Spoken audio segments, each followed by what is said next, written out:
बिस्मिल्लाहिर्रहमानिर्रहीम। अस्सलाम वालेकुम नाज़रीन, आपका मेज़बान अली हुसैन जी। बड़ी अहम तरीन डेवलपमेंट, पाकिस्तान में army chief general Asim Munir को वफाकी हुकूमत ने फील्ड मार्शल का ओहदा अता फरमा दिया है, यानी कि फील्ड मार्शल के ओहदे पे तरक्की दे दी गई है। और ये दी है पाकिस्तान की हुकूमत, जो फार्म 47 के प्राइम मिनिस्टर हैं शहबाज शरीफ साहब और उनकी कैबिनेट ने। अब फील्ड मार्शल का जो ओहदा है ये क्या होता है, इसमें क्या इख्तियारात आर्मी चीफ के मजीद बढ़ जाते हैं या फिर कोई एक्स्ट्रा इख्तियारात उसके हवाले कर दिए जाते हैं जो आइन और कानून से बालातर हों, इस तरह की कोई बात है या नहीं है। या फिर ये फील्ड मार्शल का ओहदा क्या पाकिस्तान में पहले भी किसी के पास रहा है, और अगर रहा है तो वो कितना ताकतवर रहा है, इसके ऊपर मैंने डिटेल बात करनी है। साथ में मैं आपको चंद पाकिस्तान के तबसरा निगार जो हैं, जो मुख्तलिफ सियासी पार्टी से तल्लुक भी रखते हैं, उन्होंने इस फील्ड मार्शल ओहदे के बाद जो आसिम मुनीर साहब को मिला है क्या तबसरा किया है, क्या अपनी राय दी है और कानूनी राय क्या कहती है। तो सबसे पहले मैं आपको क्लियर कर दूं कि कानून क्या कहता है और ये जो फील्ड मार्शल का ओहदा है ये कितना ताकतवर है, इससे क्या आने वाले दिनों में जो हालात हैं किस तरफ जाएंगे। क्या आर्मी चीफ साहब जो हैं वो बहुत ज़्यादा मजबूत हो चुके हैं, क्या पहले वो मजबूत नहीं थे कि इनको एक ओहदा दिया गया, और ये जो ओहदा दिया गया इसकी क्या इस वक्त ज़रूरत थी। और जो स्पेकुलेशंस, जो रोमर्स चल रहे हैं कि ये ओहदा इसलिए दिया गया है कि उनको ताहयात आर्मी चीफ रखा जाए। तो आर्मी चीफ और फील्ड मार्शल में क्या फ़र्क होता है, ये सारी चीज़ें मैं अब आपको क्लियर करने जा रहा हूँ। सबसे पहले तो मैं आपको एक चीज़ क्लियर कर दूँ कि फील्ड मार्शल जो होता है ये आर्मी चीफ को इजाज़ी ओहदा दिया जाता है, ये प्रॉपर ओहदा नहीं होता है। एजाज़ के तौर पे ये फील्ड मार्शल का ओहदा दिया जाता है। अगर मैं आपको आर्मी के अंदर चंद ओहदों की बात करूँ तो जैसे एक सूबेदार मेजर होता है और सूबेदार मेजर को ऑनरी कैप्टन का ओहदा दिया जाता है। जो ऑनरी कैप्टन का ओहदा होता है उसमें उनको वर्दी पे स्टार भी ऑनरी कैप्टन के लगाए जाते हैं और उनकी जो मुद्दत मुलाजमत है उसमें भी 1 साल की तोसी हो जाती है, और ये एक एजाजी ओहदा होता है ये ऑनरी कैप्टन का। इसी तरीके से जो आर्मी चीफ होता है 4 स्टार जनरल, और आर्मी चीफ को ये एक एजाजी ओहदा दिया जाता है। मैं आपको बता देता हूँ कि 1958 और 1959 में अयूब खान जो थे, ये मार्शल लॉ जिन्होंने लगाया था, अयूब खान डिक्टेटर जो थे, इन्होंने भी फील्ड मार्शल का ओहदा अपने आप को दिया था, यानी कि अपने आप को फील्ड मार्शल का ओहदा दिया था इन्होंने। और ये तब तक फील्ड मार्शल रहे जब तक ये जिंदा रहे। फील्ड मार्शल का जो एजाजी ओहदा है इसकी मैं आपको हकीकत बता देता हूँ कि ये दूसरी बार पाकिस्तान में जनरल आसिम मुनीर ऐसे जनरल हैं जिनको फील्ड मार्शल का ओहदा हुकूमत वक्त ने दिया है। फील्ड मार्शल आर्मी चीफ होता है और आर्मी चीफ की जो मुद्दत मुलाजमत है उसमें तोसी वो एक अलग चीज़ है, और फील्ड मार्शल जो ताहयात एक ओहदा बरकरार रखना ये एक अलग चीज़ है। फील्ड मार्शल जो होता है वो सिर्फ और सिर्फ जब तक जिंदा रहता है उसको ये ओहदा मिला रहता है और उसकी मराआत भी मिल रही होती हैं ओहदे की, और वो नेशनल सिक्योरिटी कमेटी में भी बैठ सकता है, वो नेशनल इश्यूज पे भी बात कर सकता है, मगर जब वो चाहे तो ये ओहदा छोड़ भी सकता है, इसमें कोई मतलब के पाबंदी नहीं है। लेकिन जो आर्मी चीफ होता है वो अपनी मुद्दत मुलाजमत पूरी करने के बाद रिटायर्ड हो जाता है और उसको जो पेंशन और दूसरी मराहत है वो मिलती जाती हैं और उसका ओहदा आर्मी चीफ का रिटायर्ड में चला जाता है। लेकिन ये सर्विंग चीफ रहेंगे, मतलब कि फील्ड मार्शल रहेंगे, सर्विस इनकी साथ चलती रहेगी जब तक ये जिंदा हैं। अब मैं आपको एक चीज़ और क्लियर कर दूं कि जो बातें चल रही थी कि आर्मी चीफ को ये जो ओहदा दिया गया ताहयात, वो आर्मी चीफ रहेंगे, नहीं, वो ताहयात फील्ड मार्शल रहेंगे, आर्मी चीफ नहीं रहेंगे। हाँ, आर्मी चीफ के लिए ऑलरेडी कानून साजी कर दी जा चुकी है, वो मैं आपको क्लियर कर देता हूँ। आर्मी चीफ की मुद्दत मुलाजमत में तोसी के हवाले से तरमीम 18 अगस्त 2023 में की गई। कानूनी तरमीम की रूह से फील्ड मार्शल ओहदा पर तरक्की से भी कोई नई इजाफी मुद्दत का तयन बतौर फील्ड मार्शल जो है वो नहीं है, मौजूद नहीं है, जबकि तरमीम की रोशनी में मुद्दत मुलाजमत आर्मी चीफ की 3 साल से बढ़ाकर 5 साल पहले ही की जा चुकी है। अब अगर आर्मी चीफ जो है जनरल आसिम मुनीर साहब, इन्होंने 5 साल मुद्दत मुलाजमत एज ए आर्मी चीफ जो है वो कंप्लीट करनी है, मतलब कि 2027 में 25 या 26 नवंबर को ये 5 साल मुद्दत मुलाजमत कंप्लीट करने के बाद रिटायर्ड होंगे।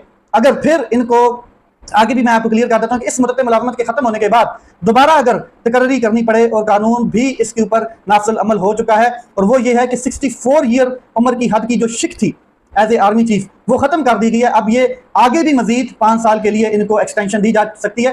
तो इस फील्ड मार्शल के ओहदे की तकर्री के बाद ये जो कहा जा रहा है कि उनको 10 साल के लिए 50 साल के लिए आगे तकर्र कर दिया गया या उनकी मुद्दत मुलाजमत बढ़ा दी गई है, तो ये और चीज़ है। और आर्मी चीफ की जो एक्सटेंशन की बात है वो ऑलरेडी 5 साल बढ़ा दी गई है, उसके ऊपर कानून नाफिज अमल है।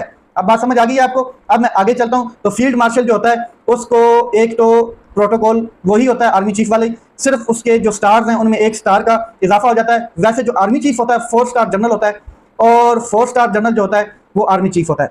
इसीलिए जो फील्ड मार्शल होता है वो फिर 5 स्टार जनरल होता है।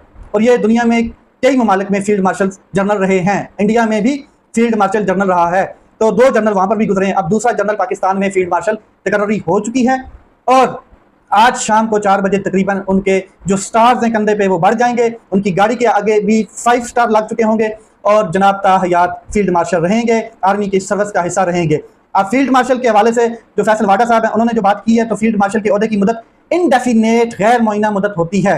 अगर 1% भी चांस हुआ कि ऐसा नहीं है तो हम बैठे हैं ना, हम फिर पार्लियामेंट से कानून साजी करके इनडेफिनेट यानी कि गैर मुअय्यना मुद्दत कर देंगे। ये फैसल वाडा साहब कह रहे हैं, तो आपको तो लाया भी इसलिए गया, इन्हीं कामों के लिए लाया गया। फील्ड मार्शल बनाने के फैसले को तारीख परखेगी, ये तारीख जो है इसके ऊपर टेस्ट करेगी और फिर वक्त गुजरेगा तब तारीख इस तकर्री पर अपना फैसला देगी।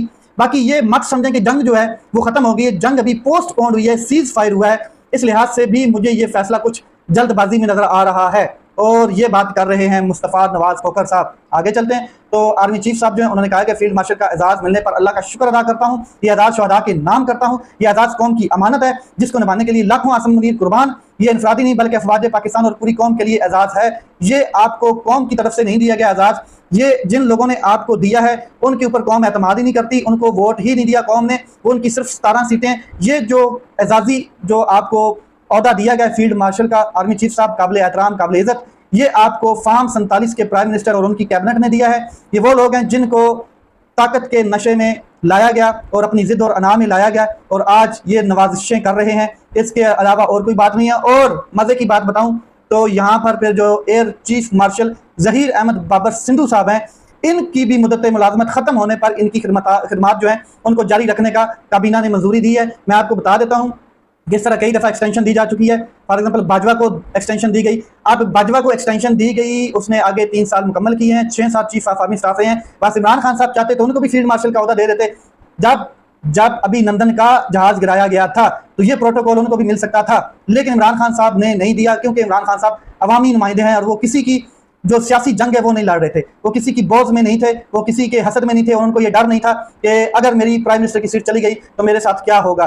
ये ओहदे, ये सीटें, ये वजारतें, ये आनी जानी चीज़ हैं, लेकिन तारीख जो है वो दलेरों को याद रखती है, वो सच को याद रखती है, वो हक को याद रखती है। तो गोंगलियों से मिट्टी उतारने के लिए पंजाबी में कहा जाता है, air chief marshal Zaheer Ahmed Babar Sandhu को भी मुद्दत मुलाजमत में जो है वो खिदमत जारी रखने का एक मंजूरी दी गई काबीना की जानब से और असल में जो जंग जीती है वो पाकिस्तान एयरफोर्स ने जीती है। अब आगे चलते हैं, तो जावेद हाशमी साहब कहते हैं field marshal general Ayub Khan इस फील्ड मार्शल से कद काठ में कई गुना बड़ा था। ये जो आसम मुनीर साहब हैं, फिर जब उसने जमहूरियत पर शब खून मारा यानी कि डिक्टेटरशिप की जब मार्शल लॉ लगाया, तो फिर उसके बेटे के अलावा उनके साथ फील्ड मार्शल बुलाने वाला कोई नहीं था उनको। और मौजूदा फील्ड मार्शल को ये अंजाम देखते हुए वक्त पर बाइज्जत घर लौट जाना चाहिए। जनरल आसम मुनीर की फील्ड मार्शल बनाना अच्छा इकदाम है, ये शहबाज गिल साहब कह रहे हैं, क्योंकि इन्होंने अपने आप को मजीद एक्सपोज कर दिया है और अब अवाम को समझने में आसानी होगी कि इन्होंने ये सब ताकत हासिल करने के लिए कैसे किया और इनका मुवाजना अयूब खान से किया जाएगा। जाहिर है अच्छा है, कोई शक कोई शुबा नहीं रहेगा। मैं जाहिर है इसलिए बोला कि जाहिर है जब इनको फील्ड मार्शल के ओहदे पर तकर्री दी गई है तो सबके ज़हन में अयूब खान ही आया है और उसी के साथ इनका मुवाजना किया गया, हर शख्स ने किया है। पाकिस्तान में फील्ड मार्शल एक इजाज़ी और अलामती फौजी रैंक है जो पाकिस्तान आर्मी में सबसे बुलंद तरीन ओहदा तस्वर किया जाता है। मुल्की तारीख में अब सिर्फ और सिर्फ जनरल मोहम्मद अयूब साहब जो हैं उनको फील्ड मार्शल का रैंक दिया गया और उन्होंने 1959 में खुद को फील्ड मार्शल के रैंक पे खुद ही फाइज कर दिया था। अब आगे चलता हूं, तो अहम चीज़ मैं आपको बता दूं कि कायद-ए-आज़म मोहम्मद अली जिन्ना साहब ने एक चीज़ कही थी कि असल हाकम, असल हुक्मरान, असल ताकत, असल जो ताकत है वो है अवाम की। कायद-ए-आज़म ने कहा था कि हुकूमतें आती जाती रहती हैं और रैंक ओहदे आते जाते रहते हैं, ताकत आती जाती रहती है, लेकिन अवाम के साथ वफादार रहना ही असल ताकत है। इसी अवाम के टैक्सों के पैसों से आर्मी चीफ और चीफ जस्टिस की तनख्वाहें निकाली जाती हैं। ये सर्विस ऑफ पाकिस्तान है। बात आप क्लियरली समझ गए। अब चलते हैं अडयाला जेल की जानब, इमरान खान साहब की जानब, और उनकी मुलाकात कल वकला से करा दी गई है। सलमान अकरम राजा साहब, बैरिस्टर गो, नियाज़ुल्लाह नियाज़ी और ये सारे वकला जो हैं वो मिले हैं कल इमरान खान साहब से।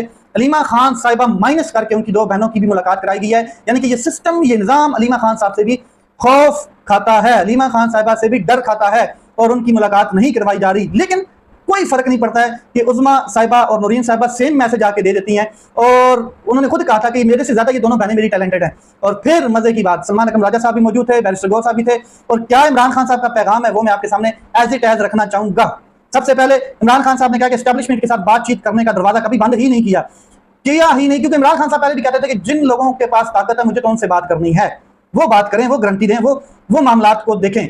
मुझे इस हुकूमत से बात नहीं करनी। ये मुस्लिम लीग नून जो है और ये अवामी नुमाइंदे भी नहीं है। तो हुकूमत के साथ उन्होंने बातचीत से मना किया था, एस्टैब्लिशमेंट से नहीं किया। वक्त का तकाजा है कि हम इत्तेहाद की तरफ जाएं। ये बड़ी अहम स्टेटमेंट है कि वक्त का तकाजा है कि हम इत्तेहाद की तरफ जाएं, क्योंकि दुश्मन बॉर्डर पे भूखे कुत्ते की तरह खड़ा है, लालची कुत्ते की तरह खड़ा है, हल्के कुत्ते की तरह खड़ा है। फौज भी मेरी है, मुल्क भी मेरा है। इत्तेहाद का वक्त है।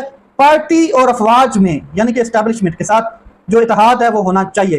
पाकिस्तानियों को इमरान खान साहब ने कहा है कि मैं बहसीयत कौम कहता हूं कि चौकस रहें, मुतहद रहें, अशद ज़रूरत है। नरेंद्र मोदी जो है पाकिस्तान पर हमले से अपनी अंदरूनी साख को बढ़ावा देना चाहता था, इसके मजमूम अज़ाइम नाकाम हो चुके हैं और वो ज़ख्मी है। वो अपनी रसवाई के बाद मजीद हमाकत करेगा, जिसके लिए हमें बतौर कौम तैयार रहना पड़ेगा। इन हालात में मुल्क कौम को इत्तेहाद और यकजहती की बहुत ज़रूरत है। इस इत्तेहाद के लिए बहुत ज़रूरी है कि अवाम की आवाज़ को सुना जाए, यानी कि उसके मैंडेट को सुना जाए, उसके एहतराम को मैंडेट को एहतराम किया जाए। नो मोर डील्स, नो मोर ऑफर। मैंने हमेशा कहा है कि पाकिस्तान की खातर आईन और कानून की बहाली, अदलिया की आज़ादी और जुल्म के खात्मे के लिए जिसके पास इख्तियारात है उससे बात करने के लिए तैयार हूँ। मुझे अपने लिए किसी डील की और किसी आसाइश की जरूरत नहीं है। नून लीग की कठपुतली हुकूमत से कोई भी किसी किस्म की गुफ्तगू या मुज़ाकरात बेफायदा है। तो इसका मतलब यह है कि इमरान खान साहब नून लीग से खफा हैं। पीपल पार्टी के बारे में उन्होंने कोई बात नहीं की कि पीपल पार्टी से भी यही मामला है हमारे। इस हुकूमत का झूठे किरदार से चिमटते रहने का मकसद है, इनके इख्तियारात में कुछ भी नहीं है। वो हुकूमत है जिसने पाकिस्तान के इखलाकी इक़दार और आईनी ढांचे को बिल्कुल तबाह करके रख दिया। पाकिस्तान का जो तहजीबी इखलाकी ढांचा तोड़ा, उसको माफ़ नहीं किया जा सकता। इन्होंने तोड़ा है, वो इन लोगों ने 2 साल में पिछले में मुकम्मल तौर पर इखलाकियात को तबाह कर दिया है। और चोर होना या डाकू होना इस मुल्क में इक़्तिदार की अलामत बन चुका है। आज के हालात ऐसे हैं कि अगर आप अमर बिल मारूफ पर यकीन रखते हैं, अगर आप नेकी और सच्चाई का रास्ता दिखाते हैं, तो आप जुर्म के मुर्तकिब समझे जाते हैं। आज पाकिस्तान में जिनको आइन NRO मिलता है वही सबसे बड़े ओहदों पर विराजमान होते हैं। जो चोरों के साथ खड़े और होते हैं इन्हें माफ़ी मिलती है, लेकिन जो सच के साथ खड़े होते हैं वो जेलों में जाते हैं। इसकी मिसाल उन्होंने दी कि 9 मई जब जुल्म हुआ तो जुल्म के खिलाफ फिर अवाम सड़कों पर निकली पुरअमन एहतजाज के लिए, तो इनके साथ क्या सलूक किया गया।